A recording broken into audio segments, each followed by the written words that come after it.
Eu fiz uma perguntinha para vocês sobre a chave do senhorio de Jesus quando virou, lembram lá? Acho até que alguns irmãos ainda ficaram ainda na fila para falar. Fernanda, não sei se já pegou feedback, se vai, não vai, dá uma amareladinha ali, né? Mas eu penso que tem uma outra pergunta também que é muito chave, é com relação quando a vida de Deus entrou em você. Quando a vida entrou. Porque a grande verdade é que a pessoa que nasceu de novo, ela tem convicção que a vida entrou.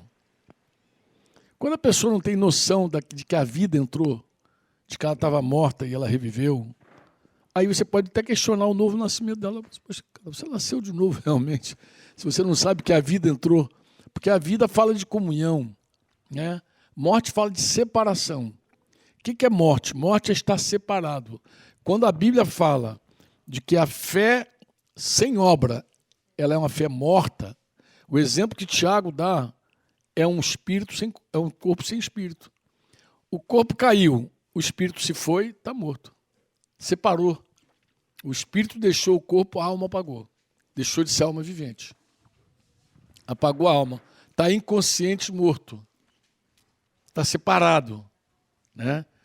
Mas quando o homem é morto espiritualmente, e ele prova a regeneração, o renascimento, e quem se chama Renato, é renascido, né, Renato?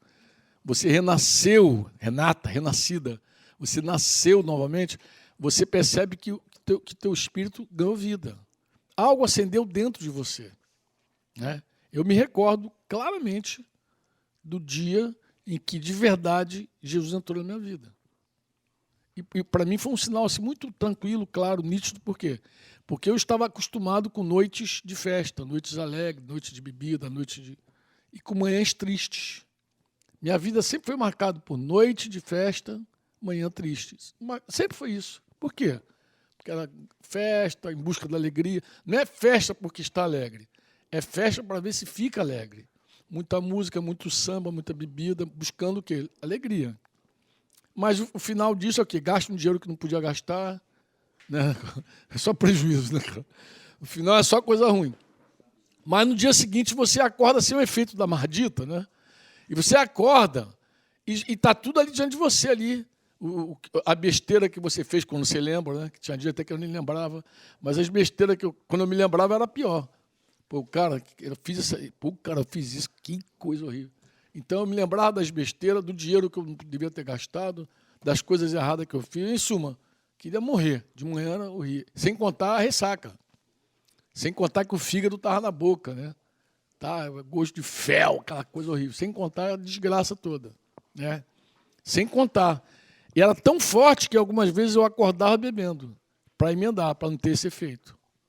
Então, para não ter efeito rebote aí, eu já acordava já querendo procurar alguma coisa para me meter para dentro para não ter esse efeito. Mas quando Jesus entrou, foi uma experiência espetacular. Por quê? Porque eu despertei alegre. Eu despertei alegre, assim, uma alegria assim. Eu não estava acostumado àquilo. Falei, meu Deus, a vida está aqui. A gente gravou uma canção há vários anos dizendo, a vida está aqui. Rapaz, a vida entrou. Eu não sabia, claro, eu não sabia dizer o que houve. Se alguém me entrevistasse saindo da cama, o que houve? Eu não saberia dizer. Mas eu sabia que algo aconteceu, pô.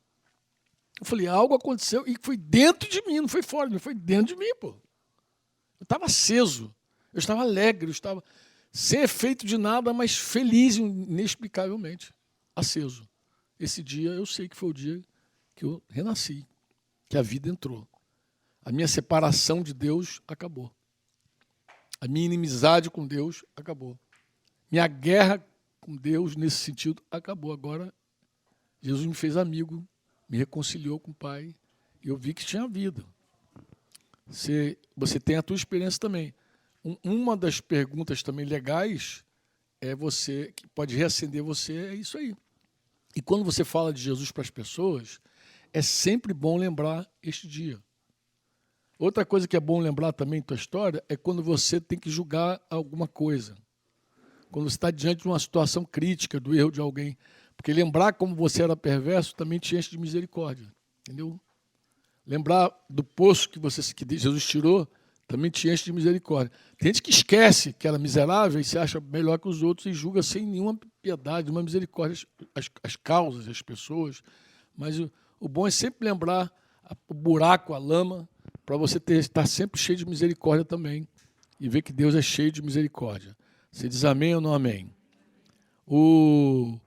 Quando a pessoa ouve o Evangelho,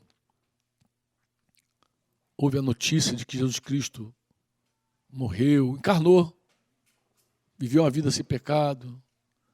Quando você ouve isso, ou lê isso de alguma forma, que ele morreu, mas ressuscitou, está vivo, que ele é Senhor, que você tem isso claro, você precisa dar uma resposta. Se tem uma coisa que com Jesus não acontece, é neutralidade. Ninguém é neutro com relação a Jesus. Ninguém. Ninguém é neutro. Todos têm uma resposta com relação a Jesus. Até o cara que pensa que é neutro, ele está dando uma resposta. Acho que é muito importante também você advertir teu ouvinte sobre isso. Diz o seguinte, olha, você já me ouviu, já falei um bocado contigo, mas eu quero dizer o seguinte, que não há neutro. Se você achar que está sendo neutro, eu quero dizer para você que essa é a tua resposta já. Porque não tem ninguém neutro com relação a Jesus. Jesus chegou, onde Jesus chega, acaba a neutralidade. Ou é por ele, ou é contra ele. Não tem meio termo. Olha a Escritura. Olha a Escritura e vê se tem alguém em cima do muro. Murilo não tem com Jesus. Verdade, não tem ninguém pendurado no muro. Ou é de cá, ou é de lá. Esse dia eu vi uma charge, eu até conversei com os garotos lá que faz arte, uma charge muito interessante. Um cara em cima do muro assim, em cima do muro.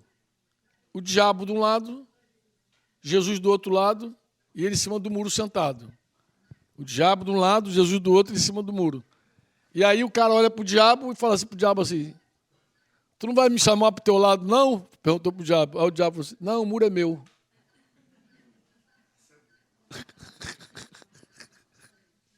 O muro é meu. Não tem neutro. Quando o cara pensa que está no muro, está neutro, não está neutro. O muro é do diabo. Eu dizia isso para minha mãe, inclusive. Minha mãe, mas eu não sou do diabo. Minha mãe só não entendeu nada.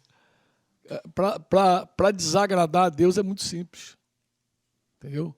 Para não fazer a vontade de Deus, não crer em Jesus, que é a vontade de Deus, que a gente crê, né? Para só não crer é muito simples. É muito simples estar fechadinho com o capeta. Porque é de uma simplicidade muito grande. Basta você não fechar com Jesus. Não fechou com, e Jesus ele mata essa neutralidade totalmente.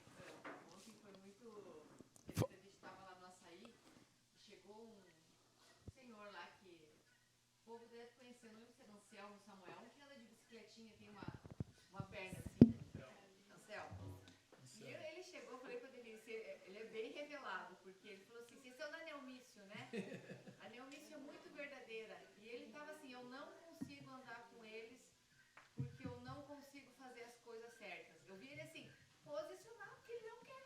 Ele não consegue fazer correto, então ele não quer andar, né, com a neumícia. Jesus,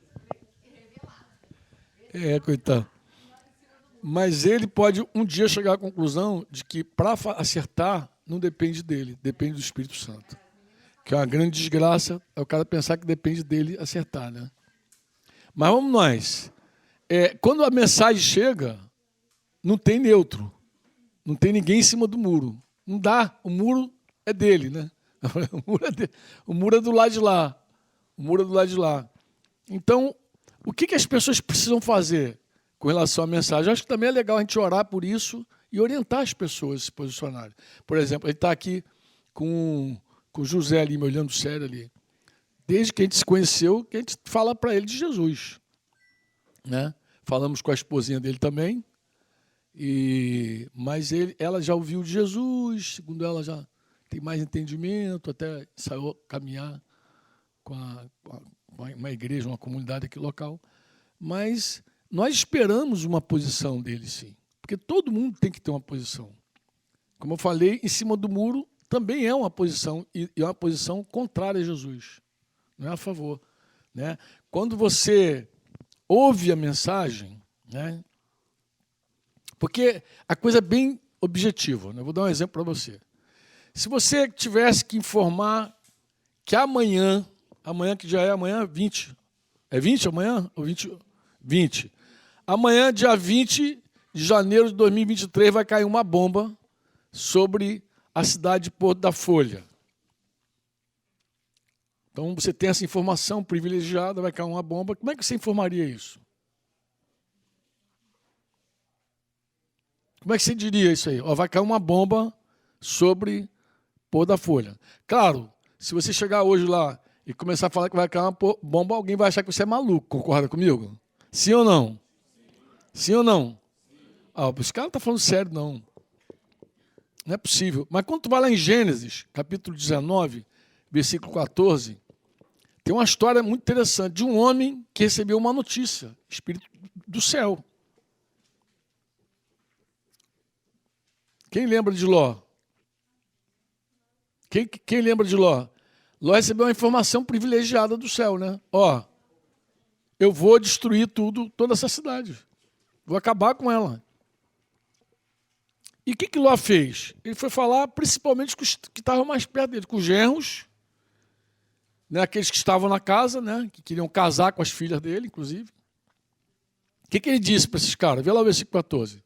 Levantem-se e saiam deste lugar, porque o Senhor vai destruir a cidade. Mas eles pensaram que Ló estava brincando.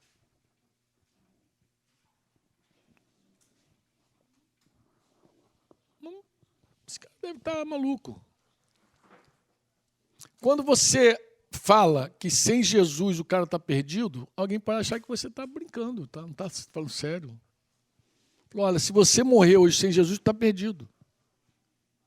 Se você não tiver um encontro real com Jesus, está perdido. Alguém pode achar que você está o quê? Você precisa conhecer Jesus, pô. Alguém pode achar que você está de zoeira.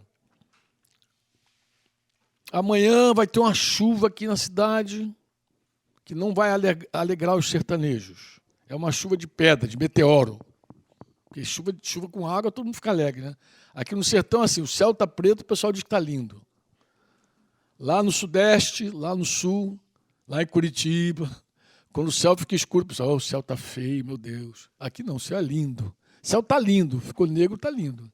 Vai chover. Mas se fosse uma chuva de pedra, como é que você daria essa? Como é que você faria? Será que alguém tomaria alguma providência? Se você falasse, amanhã vai cair uma chuva de pedra aqui. Em Porto da Folha. Para buraqueiros e beiradeiros, a pedra vai pegar. Mas isso já aconteceu nas Escrituras. Êxodo capítulo 9, versículo 18 e 21. A notícia que chegou lá para Faraó foi assim: eis que amanhã, por esse tempo, farei cair uma forte chuva de pedras, como nunca houve no Egito. Bem, aí tu segue lendo, aí tu vai deparar assim: aqueles, porém, que não se importavam com a palavra do Senhor, deixaram que os seus servos e seu gado ficassem no campo. Qual foi o resultado?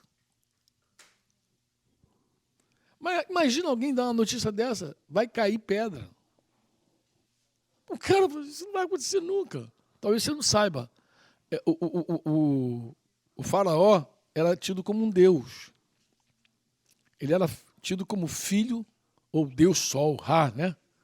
É o Deus Sol. Ele, segundo a fé dos caras, controlava toda a natureza. Talvez por isso Deus fez tantas pragas envolvendo a natureza. Você já pensou o cara que controla a natureza não controlar as pedras caindo do céu? Os piolhos entrando dentro de casa, as rãs invadindo? O cara que controla a natureza. Imagina a afronta, como é que Deus afrontou o faraó fortemente, mostrando que ele não era Deus coisa nenhuma, que era um homem fantasiado de Deus. Imagina um negócio desse. Deus trazendo assim, piolho, hoje é piolho. Pô, cara, imagina um negócio desse, cara.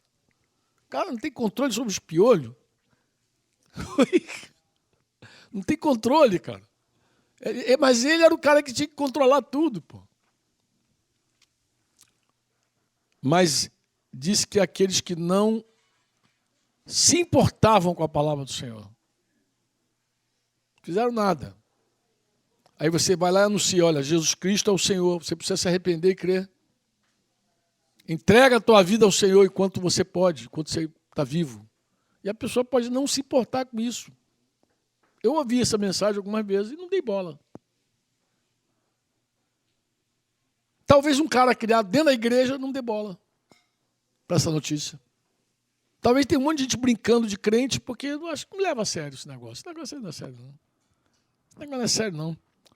Mas vamos lá. Vamos pegar um fato mais atual. Se em 2019, nós viemos aqui em janeiro de 2020, até choveu. Lembra? Lembra do TM 2020? Até choveu. Tinha até uma menina de Vitória da Conquista aqui, que vai casar agora, não é? É a Flores, como é que é? Gabi Flores. É Gabi? Era a Gabriela também, né? Eu lembro que é a Flores, porque Rafael Flores, tem uns Flores e uns chilenos também que tem aí. Bem, aquele TM, imagina que se naquele TM alguém dissesse assim, assim diz o Senhor, agora em março o mundo todo vai parar.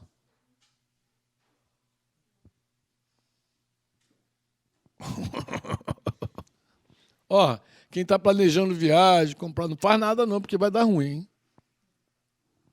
Se você entrar por aqui, vai perder dinheiro. Imagina.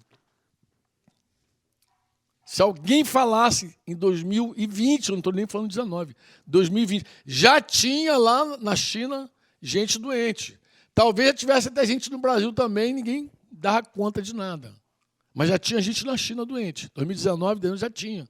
Mas quem ia pensar assim, pô, vai chegar aqui? Imagine que agora, está aqui, alguém se levanta e diga assim, ó, este ano de 2023, a guerra da Rússia com a Ucrânia vai tomar proporções maiores. Assim diz o Senhor. Como é que tu fica aí?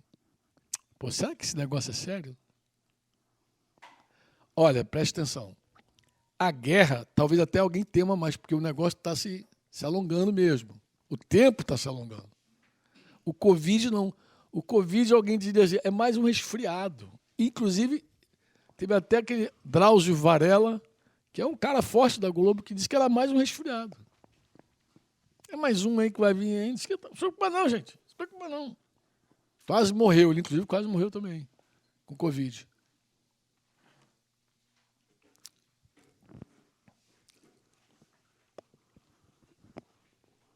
Nós estamos aqui já desde o dia 8, né, que a gente começou a falar, não foi? E nós temos falado especificamente sobre a pessoa de Jesus. É o nosso querigma. Ano passado a gente falou sobre a Didaquê, Sermão do Monte, lembra? Esse ano nós dedicamos só a falar sobre Jesus. A gente gastou um monte de coisa aqui sobre Jesus, falando de Jesus, a pessoa de Jesus, o tempo inteiro Jesus. É a nossa mensagem também que a gente leva para a cidade. Né? E a pergunta que não quer calar é a seguinte, você crê? Você creu na nossa mensagem? Qual a seriedade que você lê? Eu estou falando isso por quê? Porque, de fato, essa pergunta também já foi feita. Quem creu na nossa mensagem? Quem creu? Quando começou o Covid, irmãos, várias pessoas começaram a se interessar pela Bíblia. Não sei se você sabe disso.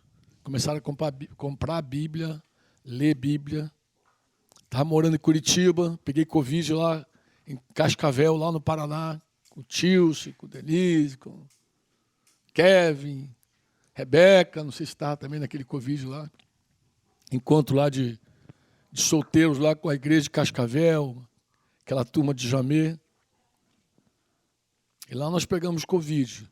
E muita gente interessada em saber o que a Bíblia fala, o que as Escrituras falam. Pá.